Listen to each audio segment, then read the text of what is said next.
Existe un importante debate cuyo análisis nos resulta muy interesante en torno a los conflictos de intereses y el papel que juegan los grupos de presión en el proceso de elaboración de las normas internacionales de información financiera, NIF. La tesis doctoral de la profesora de esta universidad, Lucía Mellado, leída en 2015 en la Universidad Complutense de Madrid, se adentra en este campo y aborda el estudio de una norma que ha sido muy controvertida en el mundo empresarial a nivel internacional, la NIF 2016, sobre contabilidad de los contratos de arrendamiento. El título de su tesis es Análisis del comportamiento de los participantes, es decir, de los lobbies, en el proceso de elaboración de la norma contable, el proyecto de NIF de arrendamientos. Y tenemos con nosotros ahora en el programa a la doctora Lucía Mellado Bermejo, profesora del Departamento de Economía de la Empresa y Contabilidad de esta Universidad, de la UNED. Buenos días. Buenos días. Y nos acompaña su director de tesis, Enrique Villanueva García, profesor titular del Departamento de Economía Financiera y Contabilidad de la Universidad Complutense de Madrid. Cuenta con una amplia experiencia en normalización contable y ha participado en grupos de trabajo de las principales normas contables. Bienvenido a esta casa. Muchas gracias. Buenos días. Vamos a empezar hablando de los motivos. ¿Qué les motivó? Porque este trabajo siempre se inicia entre el director de la tesis y la doctoranda. El estudio de los lobbies, ¿por qué se pusieron a estudiar en torno a los lobbies y los reguladores contables internacionales? Lucía Mellado. Bueno, pues nosotros empezamos con este proyecto. En principio lo enfocamos a la norma contable, porque estamos en un departamento de contabilidad, y nos centramos en concreto en la norma de arrendamientos porque nos interesaba desde un punto de vista financiero. Entonces, cuando empezamos a investigar sobre ello, cuando vimos que se estaba elaborando una nueva norma, tanto por el IASB, que es el organismo que regula las normas internacionalmente, como por el FASB, que es el organismo regulador americano, pues vimos que había muchísima polémica alrededor de esta norma porque, sobre todo en la prensa, ¿no?, generaba mucha controversia. Y nos empezamos a interesar por esta controversia y por qué estaba pasando en el proceso regulatorio, ¿no? Empezamos a ver la prensa especializada y decidimos enfocar la tesis más hacia las presiones y la polémica que había en torno a la norma, más que sobre la norma en sí. Bueno, vamos a preguntar también a Enrique Villanueva sobre esas presiones, sobre ese debate que ha suscitado precisamente que se eligiera esta norma concreta, la de arrendamientos. Sí, bueno, fue sorprendente, ¿no?, leer las normas contables influyen en las empresas, en cómo percibe los inversores a las empresas. Pero en esta norma fue muy sorprendente ver que en prensa general, en El País, en prensa no solo económica, incluso en el telediario, pues hablaban de esta norma. Las empresas lo criticaban. Incluso yo estaba en Londres y en un periódico de estos que te regalan en el metro, pues hablaban de esa norma. Entonces, empezando a hablar con Lucía, que estaba trabajando temas de norma contable, yo le pregunté un poco, oye, ¿por qué esta empresa está generando tanta polémica? Y entonces a partir de ahí nos llamó la atención y quisimos un poco investigar, porque en prensa percibíamos que había como un movimiento o una organización de las empresas un poco para influir en ese proceso de cómo iba a quedar la norma al final. Sí, porque un proceso de elaboración de una norma de estas características, ¿cuánto tiempo lleva? ¿Ha cambiado sustancialmente esa norma a lo que había anteriormente? Vamos a hablar un poco de la norma para luego entender cómo han podido presionar esos grupos y el estudio que han hecho posteriormente. La norma es un cambio de lo que llamamos en contabilidad o en economía un cambio de paradigma, ¿no? Es cuando no es una pequeña modificación, sino que tiene un enfoque totalmente distinto. Entonces, bueno, la norma, un arrendamiento, pues lo tiene todo tipo de empresas. Y entonces lo que hace principalmente esta nueva norma es obliga a impactar en balance todo arrendamiento. Tú te comprometes a futuro a hacer una serie de pagos cuando uno firma, por ejemplo, una persona física firma un contrato de alquiler a 10 años, en el fondo ya tiene un derecho a permanecer en ese inmueble una serie de años, pero también tiene unas obligaciones de pago durante 10 años. Eso, desde un punto de vista contable, son activos y pasivos, que en la norma anterior no se reflejaban, porque era un poco como compromisos.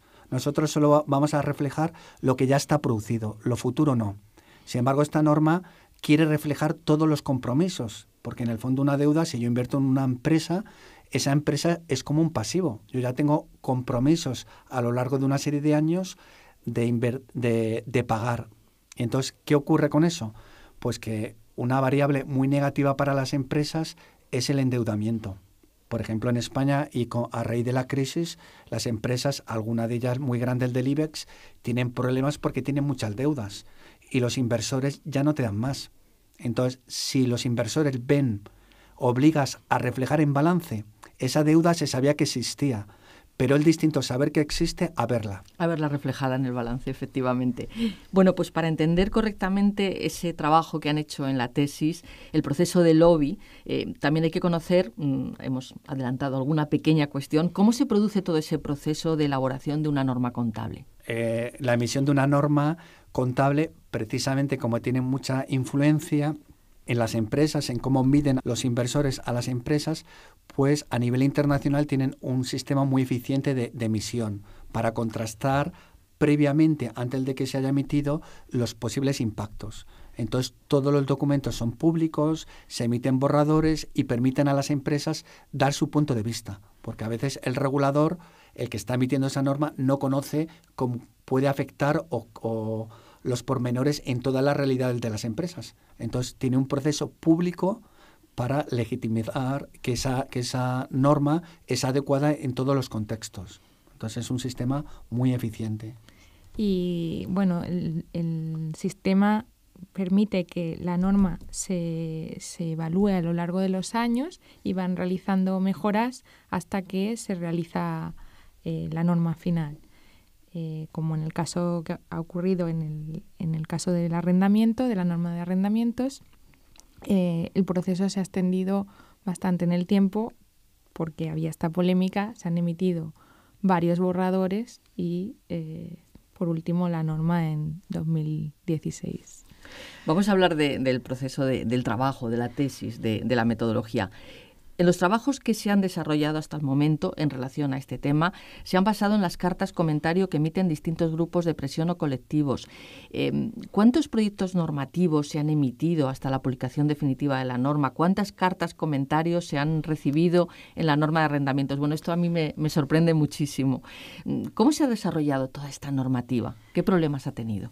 Pues, bueno, esta normativa se incluyó en la agenda del IASB y del FASB en 2006 y en 2009 se publicó el primer discussion paper, que le llaman, papel para la discusión, y ya empezaron a recibir cartas comentario con ese primer documento. Posteriormente se publicó un borrador en 2010 y en 2013 un segundo borrador para modificar todas las cuestiones que se habían hablado. Y entre medias se publicaban decisiones tentativas que iban cambiando la regulación. Hasta que en 2016 por fin se publicó la norma que entrará en vigor en 2019. En total se han recibido 1.745 cartas de comentario, que es un número muy superior al que vienen recibiendo en otros proyectos, ¿no? Entonces, cartas comentario que parten de empresas, de grupos, ¿de quién parten estos comentarios, estas cartas comentario? En general, la contabilidad afecta a todos, ¿no? Y entonces, en principio, lo que llamamos todos los agentes que intervienen en el proceso, mayoritariamente, evidentemente, son empresas, pero también hay reguladores. Por ejemplo, el normalizador en España, pues también escribe una carta.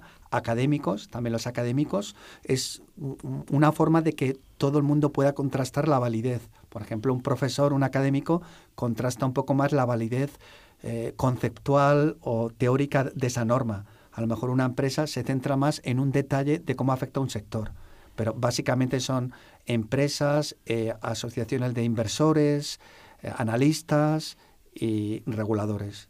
¿Regulador en España qué es en este caso? El Ministerio de Economía, un organismo que es el Instituto de Contabilidad y Auditoría de Cuentas.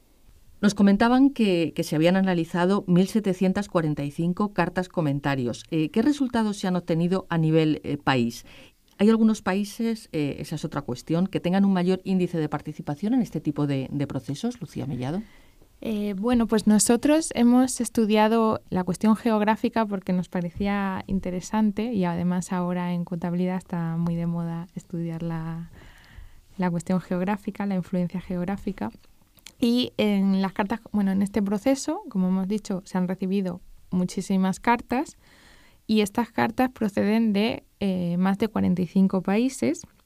Algunos envían, bueno, de las empresas, las instituciones, las asociaciones, los académicos de cada uno de estos países. No es que los países escriban directamente. En algunos de estos países solo se ha escrito una carta y en otros, pues, muchísimas, ¿no? Nosotros hemos observado que los países que más escriben, evidentemente, son aquellos que son más potentes económicamente, que tienen un PIB más alto, que tienen mercados financieros más sólidos. Luego, adicionalmente, hemos incluido en nuestro estudio otras variables que todavía no se puede generalizar porque hay que probarlo en otra serie de normas, pero bueno, hemos incluido variables culturales y sociales para valorar su influencia en las cartas, en la participación. En este caso, ¿España ha tenido una participación importante o ha habido muchas cartas de participación? España, lamentablemente, no tiene un grado de implicación, no tiene tanta experiencia como otros países y el grado de participación es muy inferior. A mí, de hecho, me llamó mucho la atención, aunque era esperable a priori, cómo era tan marcado esa diferencia por países, ¿no? Entonces, son temas culturales. Hay países como Estados Unidos, Inglaterra, donde la sociedad civil participa mucho más. En España tenemos como un poco más la visión cultural de que es el regulador, el organismo, el ministerio el que emite. Bueno, luego cuando la emiten lo criticamos todos, pero no participamos previamente. Sin embargo, en los países anglosajones la regulación es mucho más de carácter profesional. Es decir, parte un poco más de la sociedad civil, empresas y demás participantes y colabora mucho más. Y yo creo que es muy, muy importante que vayamos cambiando al sistema más anglosajón de participar todos en estos debates, que al final una nueva norma contable que sea mejor o peor provoca muchísimos costes y beneficios. Entonces eso, cuanto más se trabaje, los movimientos que hay en Europa ahora de regular mejor, no regular tanto, sino pensar mucho lo que vas a hacer para no esto que haya un gobierno, ahora emite una norma, ahora la cambio, y eso provoca unos costes grandísimos en las empresas. Entonces, en España sí, lamentablemente era más bajo y, de hecho, los participantes, la mayoría eran participantes que son empresas multinacionales, Telefónica, Repsol, que digamos, en el fondo ya son más multinacionales, pero a nivel de empresa más pequeña, la participación fue muy pequeña. Además de los factores geográficos, en la tesis Lucía Mellado también ha analizado los factores empresariales que favorecen mayor intensidad en las presiones o los reguladores. ¿Qué conclusiones en este aspecto ha sacado en la tesis? Pues al estudiar las empresas, nos hemos dado cuenta de cuestiones que ya suponíamos que iban a ser así, ¿no? Los sectores más afectados por la norma evidentemente se han manifestado más. Por ejemplo, el sector del transporte aéreo, por poner un ejemplo, pues casi todas las compañías comerciales se han manifestado, han dicho que estaban en contra de la norma porque les afecta significativamente. Bueno, también evidentemente el sector hotelero, el sector minorista, que por ejemplo como empresas como Inditex y demás que venden artículos de ropa y demás y que suelen alquilar sus edificios con un régimen de arrendamiento operativo y entonces les afectaría porque les subiría la deuda en su balance. Y bueno, también las empresas más multinacionales, como decía Enrique, y aquellas que son más potentes a nivel económico, pues tienen un mayor índice de participación. Si nos fijamos, y también las asociaciones de estas empresas. Por ejemplo, el sector bancario pues se manifiesta prácticamente en todas las normas internacionales. Y bueno, luego hemos probado otras variables, al igual que hemos hecho con los países, que bueno, no podemos tampoco generalizar y que seguimos estudiando para seguir trabajando con otras normas y seguirlas. En definitiva, ¿existe lobby en España? Pues bueno, era lo que hablábamos antes, ¿no? Que en principio no estamos tan implicados en el proceso de elaboración ni de las normas contables ni de las normas no contables. Bueno, yo sí que he visto, por ejemplo, que ahora en Europa se lleva un registro de lobbies, de los lobbies que hay en la Unión Europea y que hacen presión o simplemente participan para decir su opinión con respecto a las normas, ¿no? Pero yo creo que quizá España todavía está empezando en esto, ¿no? A implicarse más en estas cuestiones. Hombre, yo comparto lo que dice Lucía. Hablamos de lobby público, pero yo creo que en España no hemos hecho una investigación científica al respecto, pero yo creo que hay lobby el mismo o no sé si mayor que en otros países. El tema es que el lobby no es tan público. Por ejemplo, en la norma que hablamos, que es una norma internacional, obligan a publicar las cartas que manda todo el mundo en relación a esa norma. En España también ahora están barajando un cambio normativo y se manda al regulador, pero nadie sabemos quién las manda. Entonces yo estoy seguro o tengo la intuición de que también las empresas afectadas, por ejemplo, si una norma le impacta mucho en los pagos fiscales, también va a presionar. Lo que pasa es que no estamos tan acostumbrados o no existe una regulación que dé luz a ese proceso. Que lo haga público, efectivamente. Y el proceso de lobby en torno a los reguladores contables internacionales, Lucía Mellado, ¿es diferente en cada normativa contable o existen pautas comunes? Bueno, existen unas ciertas pautas comunes, como hemos dicho, bueno, el proceso es público y vemos que hay, por ejemplo, los auditores, las Big Four, como los auditores, las empresas de auditoría más grandes a nivel mundial, escriben siempre y además contestan a todas las preguntas punto por punto porque quieren dar su opinión y además están muy formados para dar su opinión, tienen un nivel de expertise grande, ¿no? Y luego también pues determinados sectores, como el sector bancario o determinadas asociaciones empresariales, escriben siempre, ¿no? Luego cada norma tiene su particularidad. Entonces, si por ejemplo la norma de arrendamientos afecta más a la deuda, pues escribirán a aquellas empresas cuya deuda pueda verse incrementada y vean limitada su capacidad de recibir crédito. Sin embargo, si otra norma, por ejemplo, afecta a los pagos de los directivos, por ejemplo, pues escribirán otro tipo de empresas que tengan más pagos variables. En esta escribirán casi todas, pero cada una pues tiene sus particularidades. Sí, Enrique Villanueva. A mí me llamó la atención, eso me lo puso de manifiesto Lucía, cuando estudiamos en profundidad alguna carta, era que algunas empresas hacen lobby o tratan de criticar la norma, pero lo hacen de forma un poco disimulada. Es decir, imagina una empresa que le afecta mucho a la deuda o le afecta incluso al bonus que va a cobrar los directivos. No van a escribir una carta diciendo no me gusta la norma porque voy a cobrar menos bonus. Entonces, en algunas empresas percibíamos con una lectura profunda que estaban totalmente en contra de la norma, pero lo querían manifestar de forma muy disimulada. Querían atacarla, pero de forma un poco oculta. Hay otras normas igual de controvertidas que esta de la que estamos hablando, la NIF 16. Bueno, quizás, la NIC 16 es muy evidente el impacto que tiene en las empresas y, por tanto, yo creo que hasta ahora la que mayor controversia en todos los sectores ha generado. Pero sí que hay normas, todas las que tienen que ver con el valor razonable y los instrumentos financieros, que también han generado un grado similar de controversia. Veo por lo que están comentando que tienen intención de seguir con este tema y seguir investigando en ello. ¿Qué proyectos tienen en este sentido?